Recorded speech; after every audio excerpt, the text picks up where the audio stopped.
In 2007, a private video threatened to define a young woman's entire life. Instead, it became the spark that built one of the most powerful business empires in modern entertainment. Today, that family is worth billions of dollars combined, and almost none of that fortune came from where anyone expected.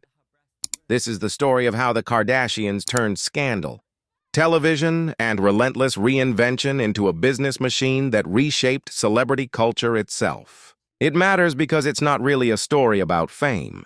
It's a story about strategy, about a mother who treated her family like a company, and about how attention, once captured, can be converted into something far more permanent than a headline. Most people who mock this family for being famous miss the deeper truth. That behind every viral moment was a calculated business decision. And behind every business decision was a woman who understood markets better than most executives twice her age. To understand where it started, you have to go back further than most people realize. To a courtroom in 1994. Robert Kardashian, a Los Angeles attorney, became a household name defending his friend O.J. Simpson during the murder trial that gripped the entire country. That trial gave the Kardashian name its first taste of national attention, though at the time, nobody could have predicted where it would eventually lead. It was Robert's ex-wife, Kris, who would eventually turn that flicker of public curiosity into a full-blown dynasty, but not for over a decade.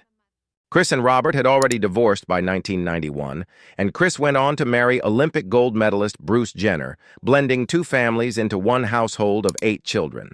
Money was tight in those early years, so Kris began booking Bruce for paid speaking engagements and endorsement deals, treating her own family, quite literally, like an asset to be managed and grown. She later wrote that she had no idea her family, her home, would someday become an entertainment empire. But even in those early years, the instinct to build something out of what she had was already taking shape. Then, in 2007, everything changed. A private video involving Kim Kardashian became public, and rather than let it destroy her daughter's reputation, Kris made a decision that would define the family's entire future. She met with television producer Ryan Seacrest and pitched a docuseries following her blended family's daily life. That show, Keeping Up with the Kardashians, premiered on E! On October 14, 2007, and it became the engine of everything that followed. What looked like a quirky reality series about a privileged Los Angeles family was, underneath, a carefully constructed advertisement running every single week. For over a decade, introducing new products and new storylines to millions of viewers at a time. The turning point came almost immediately. Kim, Kourtney, and Khloe opened a boutique called Dash back in 2006, giving fans a physical place to buy into the family's lifestyle, and the show gave it a built-in audience of millions. The boutique became such a fixture of the family's identity that it even spawned its own spin-off series, Dash Dolls, following the staff who worked the counters. But Dash was just the opening move. Kris understood something few managers in Hollywood understood at the time, that television exposure was only valuable if it could be converted into ownership. She began taking a reported 10% cut of her children's business earnings, formalizing her role not as a mother cheering from the sidelines, but as the architect and CEO of an actual family enterprise, run through her own production company, Jenner Communications.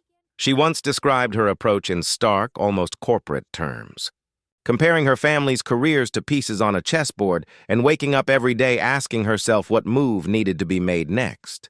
Through the 2010s, the empire expanded in every direction, and the pace of growth was staggering.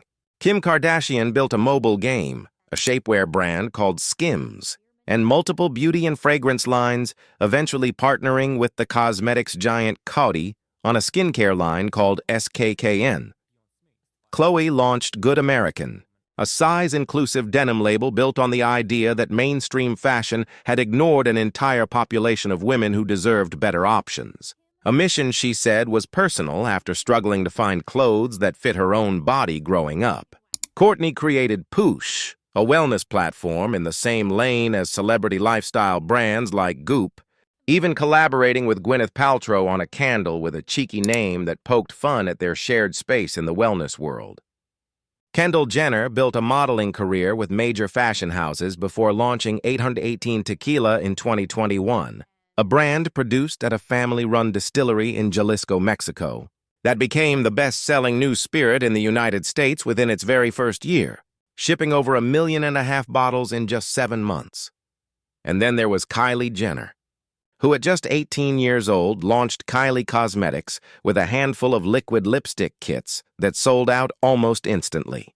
Within 18 months, that brand had generated hundreds of millions of dollars, and by 2019, it had crossed the billion-dollar mark, years ahead of anyone's projections.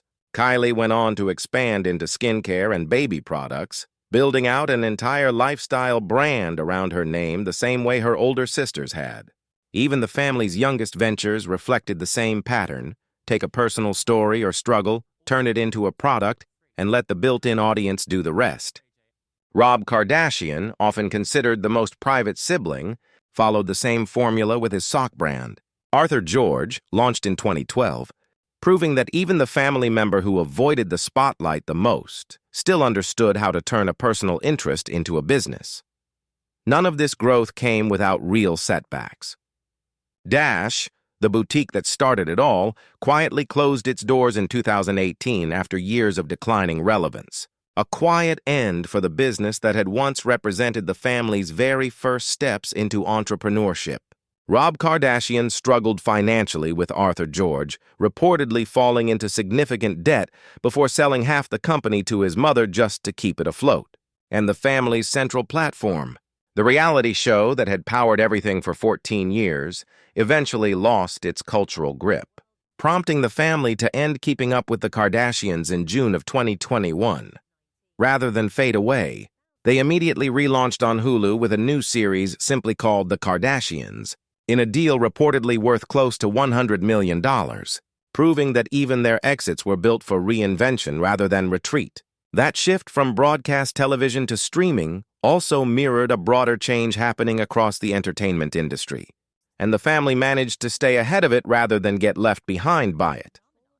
What changed most over the years wasn't just the number of businesses, it was the underlying model. The family moved from being subjects of a show to being owners of entire industries, licensing their name and image into beauty, fashion, wellness, and consumer goods at a scale no reality television family had ever achieved before them.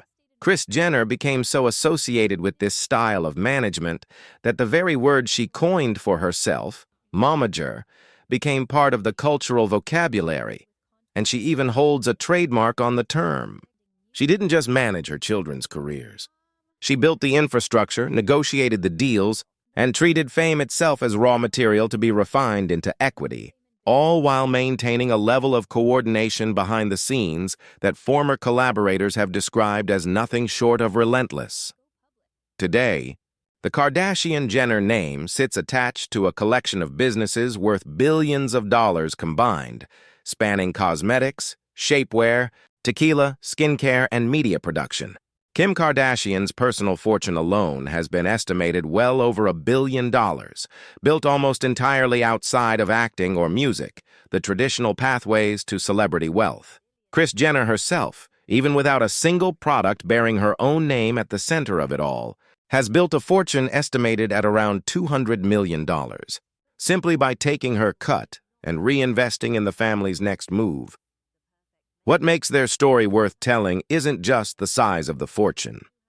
It's the blueprint they created, one where visibility itself became a business asset, and where an entire family, starting from a courtroom scandal and a leaked video, rewrote the rules of how fame could be turned into lasting financial power. Whether you view them as savvy entrepreneurs or as symbols of a culture obsessed with attention, their impact on how modern celebrity operates is impossible to ignore, and the businesses they built continue to shape entire industries long after the cameras first started rolling. If you enjoyed this story, make sure to like this video, subscribe for more deep dives like this one, and let us know in the comments who we should cover next.